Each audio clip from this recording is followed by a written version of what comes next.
எப்படி இருக்கீங்க? இன்றைக்கி இறால் குழம்பு வைக்க போகிறேன். அன்றைக்கி இறால் கிரேவி பண்ணேன். இன்றைக்கி இறால் குழம்பு எப்படி பண்ணலான்னு பார்க்கலாம் வாங்க. என்னோடய ஸ்டைலில் இப்போ வெங்காயம், தக்காளி, பூண்டு, பச்சை மிளகாய் எல்லாம் ரெடி பண்ணி வச்சு, அப்புறம் இங்கே கேரட்டு, உருளைக்கிழங்கு, மாங்காய் எல்லாம் போட்டு, என்ன கத்திரிக்காய், முருங்கைக்காய் இல்லை, அதனால் என்ன பண்ணுறதுன்னு தெரில. சரி, ஆனால் எங்கள் சைடில் நாங்கள் போடுவோம், கேரட்லாம் போடுவோம் காய்கறி புளிக்குழம்புக்கு. அதனால் நான் கேரட்டு எல்லாம் போட்டு இன்றைக்கி இறால் குழம்பு எப்படி அன்றைக்கி இறால் கிரேவி வச்சேன். இன்றைக்கி இறால் குழம்பு வைக்க போகிறோம். என்னோடய ஸ்டைலில் போட்டு தாளிக்க போகிறோம்.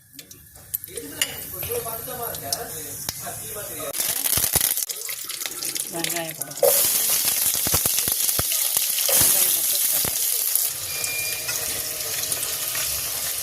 தேவையான மஞ்சத்தூளும் உப்பும் போட்டு நான் கணக்கிக்கிறேன். வதங்கிடுச்சு. இப்போ தக்காளி போட்டுக்கலாம். தக்காளி அதுக்கு தேவையான அளவு புளி இது போதும். புளி ஊற வச்சுக்கலாம். வெங்காயம் தக்காளினா நல்லா வதங்கிட்டு அப்புறம் தக்காளி 10 மணி சம்டைம் நைட்டு 10 மணி ஆகும். எங்கள் அம்மா எல்லோரும் வெங்காயம் தக்காளி எல்லாம் ரெடி பண்ணி வச்சுருப்பாங்க.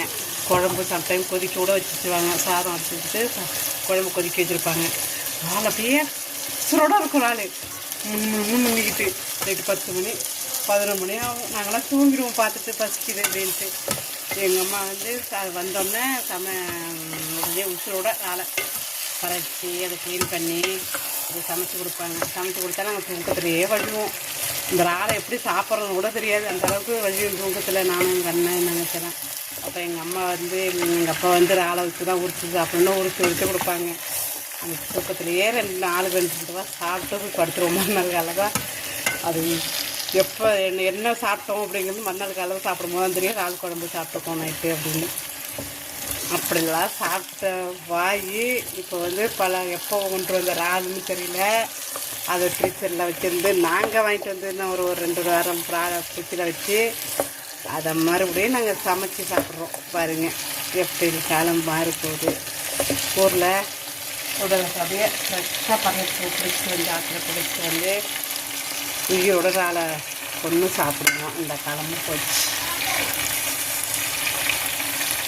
1.5 ஸ்பூன் வீட்டு மசாலா தூள் போட்டு கவலைச்சிக்கிறோமா.